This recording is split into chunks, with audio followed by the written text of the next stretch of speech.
Ukraine पर भीषण हमले शुरू कर दिए हैं। नए रूसी हमलों की शुरुआत ही इतनी घातक और खौफनाक है कि जेलेंस्की 24 घंटे के अंदर ही नेटो और अमेरिका भी सीधी मदद की गुहार लगाने लगे हैं। इधर रूसी मीडिया का दावा है कि इस बार यूक्रेन पर रूस के तब तक सीरियल अटैक होते रहेंगे जब तक कि जेलेंस्की का यूक्रेन सरेंडर को तैयार नहीं हो जाता। फूंक डाला यूक्रेन, पुतिन का आखिरी युद्ध शुरू।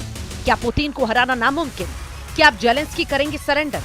यूक्रेन पर सीरियल अटैक, 5 प्रांतों पर पूरा कब्जा। लगभग 40 महीने से रूस यूक्रेन जंग चल रही है और अब जंग ऐसे मुहाने पर पहुंच चुकी है जहां या तो अब रूस तबाह हो जाएगा या फिर यूक्रेन भस्म होगा। रूस के साइबेरिया इलाके में जिस तरह से यूक्रेन ने 117 आत्मघाती ड्रोन से रूस के 5 सैन्य एयरबेस को तबाह किया है, उसने पुतिन को अब पूरी तरह से बेकाबू कर दिया है। अब तो वॉर एक्सपर्ट्स भी कहने लगे हैं कि जेलेंस्की ने भले ही रूस पर हुए इस हमले को करने में 18 महीने का वक्त लगाया हो, लेकिन अब रूस 18 हफ्ते में पूरे यूक्रेन को रौंद कर रख देगा। 5 एयरबेस पर हमले के बाद से यूक्रेन पर रूसी हमले शुरू हो चुके हैं।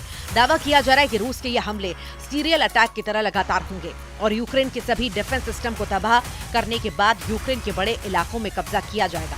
हालात ये हैं कि तुर्की के इस्तांबुल में हुई मीटिंग के बाद रूस ने यूक्रेन को 2 टूक संदेश दे दिया है कि अब रूस के सामने जेलेंस्की के यूक्रेन को सरेंडर हर हाल में करना होगा। इधर नेटो यूरोप भले ही यूक्रेन को जंग में मजबूत करने के लिए एड़ी चोटी का जोर लगा रहा हो, लेकिन अमेरिका की तरफ से ऐसा लगने लगा है वो अब पुतिन के रूस से विनाश ही हद तक पंगा नहीं लेना चाहता। हम आपको दिखाने जा रहे हैं कि कैसे पुतिन के रूस ने एयरबेस पर हुए हमलों को बदला लेना शुरू कर दिया है और यूक्रेन को तिल तिल करके मारना शुरू कर दिया है।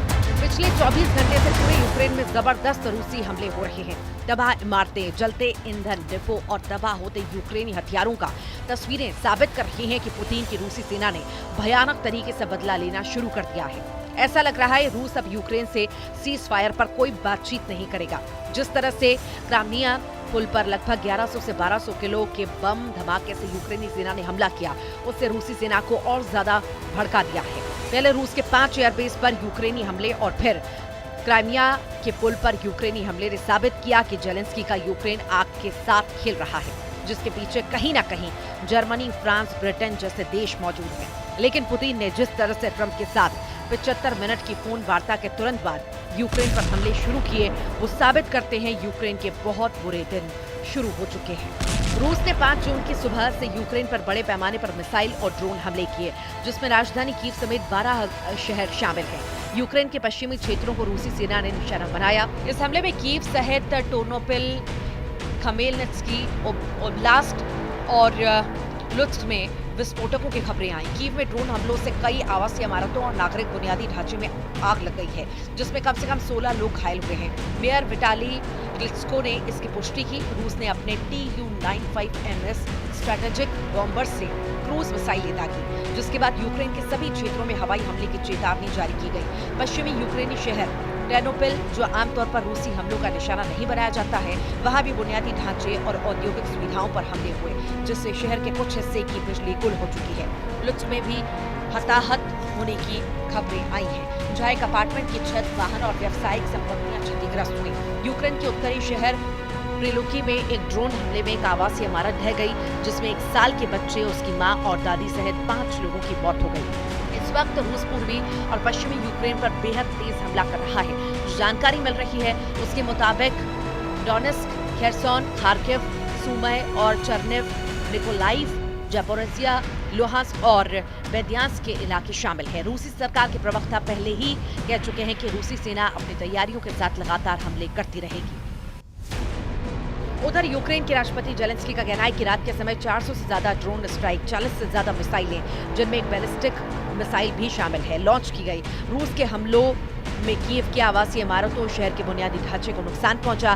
कई दूसरे क्षेत्रों में हुए हमले में एक साधारण होटल को नष्ट भी किया, जहां यूक्रेनी एथलीट रुके थे।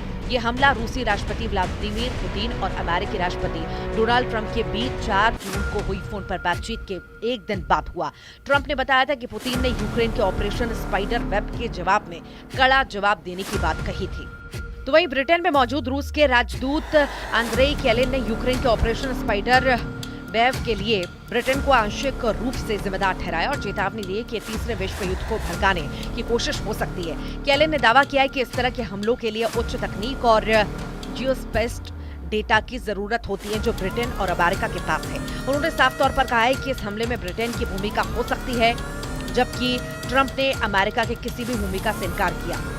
यूक्रेन ने रूस के 5 एयरबेस पर हमले करके रूस को भारी नुकसान पहुंचाया। यूक्रेन ने दावा किया था कि उसने ड्रोन्स की मदद से रूस के A-50, Tu-95, Tu-22, M3 और Tu-160 विमानों को निशाना बनाया। इस हमले के बाद व्लादिमीर पुतिन आग बबूला हो चुके हैं। रूस यूक्रेन युद्ध में जहां एक तरफ ड्रोन और टैंक सुर्खियों में रहे, तो वहीं अब एक और हथियार चर्चा में है, Zircon hypersonic anti ship missile.